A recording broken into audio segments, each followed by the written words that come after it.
Good morning, children. Today we will study Chapter 6 Towns, Traders, and Craftspersons. You have learnt how the society was fast changing with the times. Religion was initially gaining importance, and that meant construction of many temples. Even the kings who lived in townships needed vast armies and other employees for administration. Such requirements also were to be met from the people of the society. As towns grew, there were related growth activities like the building of canals, digging of wells, drains, paths, and roads, etc.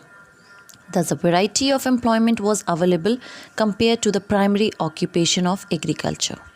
Towns of the medieval period can be grouped under the heads of religious or pilgrimage towns, trading towns, and port towns, as well as the capital and the court towns. Categorization of towns. The towns which grew can be classified as religious towns, capital towns, as well as trading towns. Religious or pilgrimage towns. Towns which grew around huge temple complexes constructed by kings and landlords can be grouped under this category. They gave large pieces of land and money to show their devotion to the gods. They organized various cultural festivals and rituals which attracted many people from around to assemble on occasions. Building of large temples involved labor to extract, move, and shape the huge stones. There was huge requirement of art work on stones for both the primary structure as well as the deities. The work took years as the tools were primary and system of construction was manual. Once the temple construction was completed, the people settled down there itself and started working as petty traders to help and work for pilgrims. Such activities brought about employment opportunities to those who had no work in smaller settlements. Migration of labor and artists in search of work led to more trade opportunities, and thus even trade grew alongside. And this trend of growth continued in many regions of the country.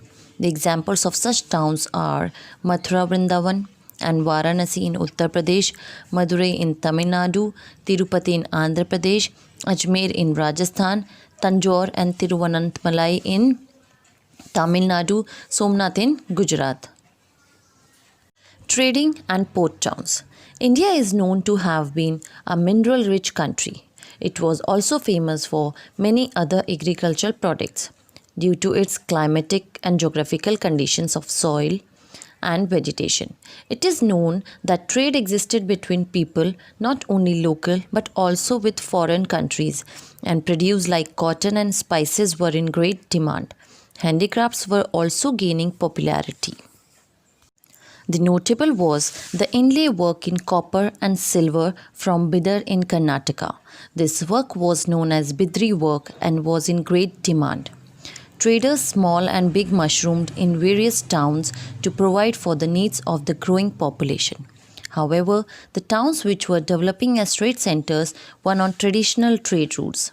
Trade was carried out over land as well as sea routes, and traders formed guilds or groups so as to safeguard their interest.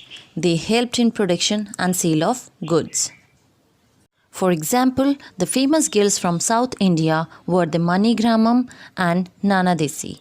In northern regions were the Marwari Oswals, Hindu Banyas, and Muslim Bohras.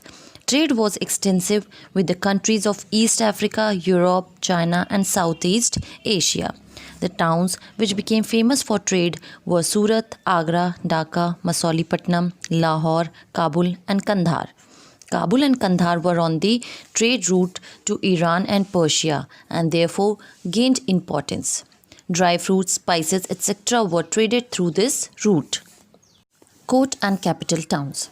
The towns which were the control centers or the places where the kings or governors ruled the provinces fall in the category of court and capital towns.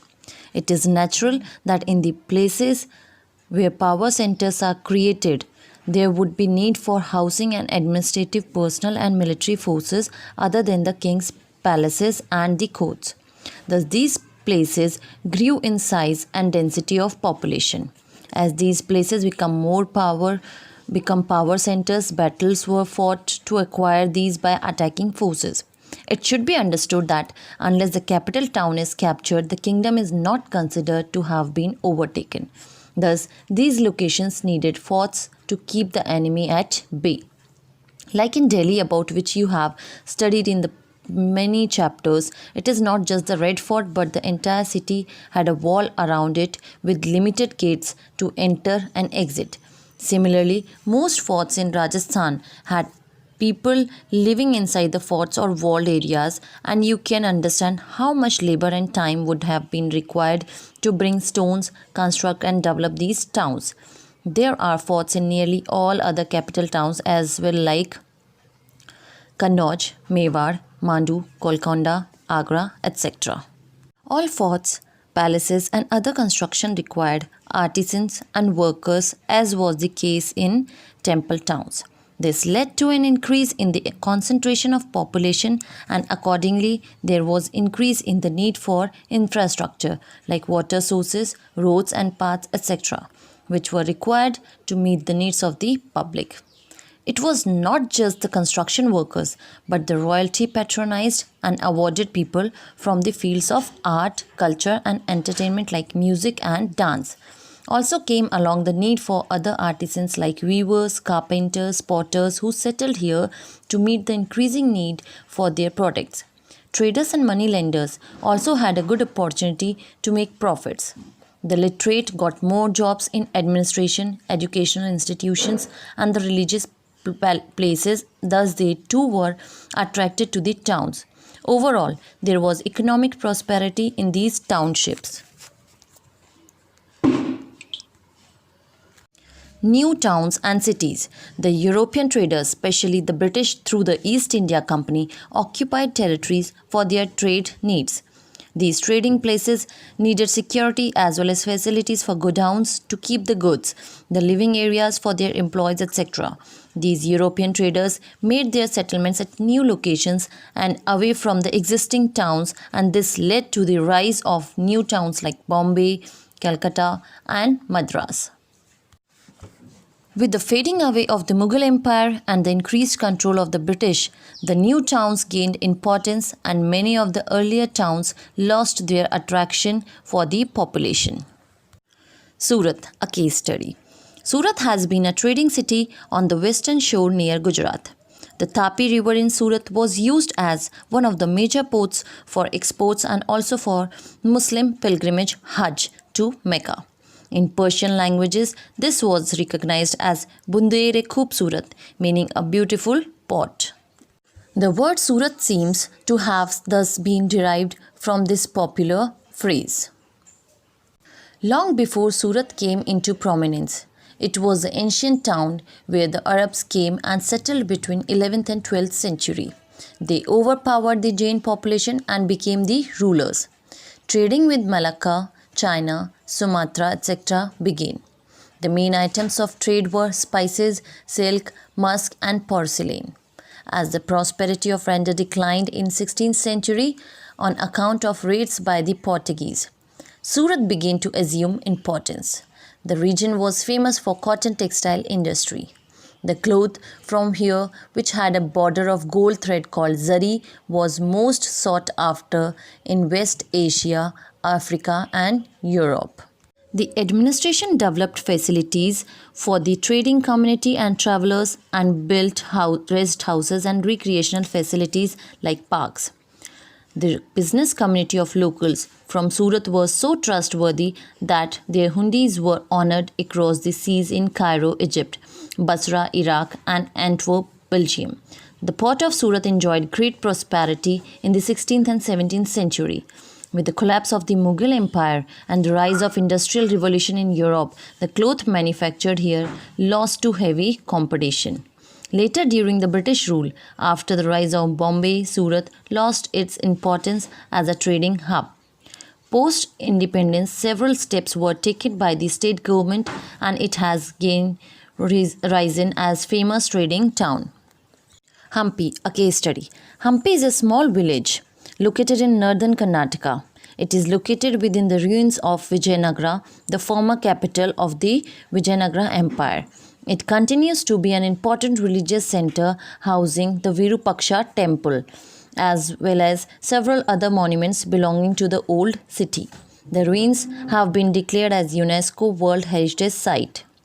The original name is said to have been HAMPI, derived from the river Pampa, now called Tungabhadra River, which flowed alongside.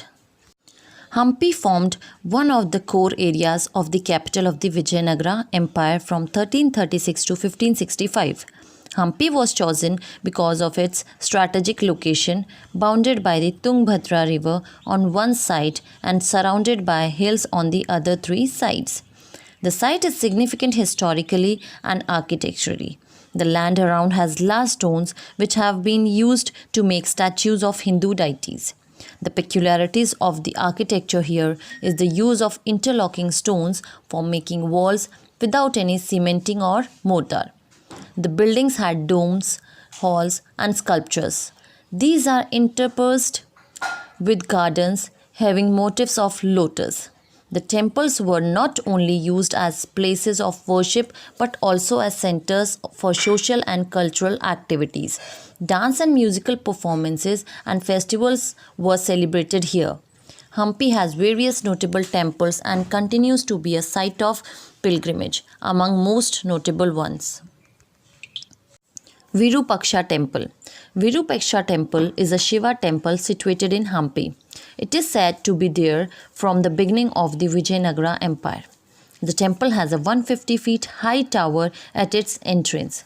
Apart from Lord Shiva, the temple complex also houses deities of the Hindu goddesses Bhuvaneshwari and Pampa. Vittala Temple Complex. Vittala Temple Complex is located on the southern bank of river Tungabhadra. This is one of the most famous and well-known among the ruins of Hampi. The main temple is dedicated to Lord Vishnu. The stone chariot in the vicinity of this temple complex has been adopted as a symbol of Karnataka tourism. This is the main center of attraction for the visitors. The Vittala temple houses the famous musical pillars. 2 pillars were being cut in the British to check the cause of sounds. They had found nothing but hollow pillars. Hazara Rama Temple Complex. Hazara Rama Temple Complex is a ruined temple complex which is well known for its sprawling courtyard and well-laid gardens. It is also known for thousands of carvings and inscriptions in the temple depicting the story of Ramayana. Vijayanagara Empire, including Hampi, was attacked and captured by the sultans of the Deccan in 1565. This led to the decline of the empire and it led to its ruin. MASULIPATNAM, a case study. Machilipatnam came to be known as MASULIPATNAM under British rule. It was a port and thus was also called a bandar. It is located in Andhra Pradesh on the delta of river Krishna and is about 350 kilometers southeast of the state capital Hyderabad. This region has been a gateway for ships moving in and out of the Bay of Bengal and thus was nearly as important as Bombay on the western coast. The name Machilipatnam is from the word machli or fish and thus was famous as a fishing center. The East India Company built its first factory in India in Machilipatnam. It was 17th century port for the French, British and Dutch traders. The East India Company built its first factory in India in Masulipatam. It was a 17th century port for the French, British and Dutch traders. The Kalamkari fabrics of Machilipatnam and Kalahasti with their intricate designs were used in clothing and as well hangings. Kalamkari refers to dye-painted clothes and the techniques used to create them. It derives its name from kalam, a pen-like tool used to draw outlines on the cloth. Akari, which means work. It was also famous for imitation jewelry called Chilaka Putti, Bangaram, an industry that involved many companies and thousands of artisans. The jewelry is even today exported to countries in Southeast and Middle East Asia and domestic markets. The traders from foreign lands helped the towns progress with the establishment of trade centers and business, which made the economy flourish. The ruler of Golconda levied control on sale of textile and spices so as to prevent traders overcoming the economy of this place. Once the Mughal ruler Aurangzeb annexed Golconda, the controls were lost and trade flourished for a short while. However, with the growing importance of Calcutta and Madras on the eastern coast and Bombay on the western coast, MASULIPATNAM lost its importance as trade center.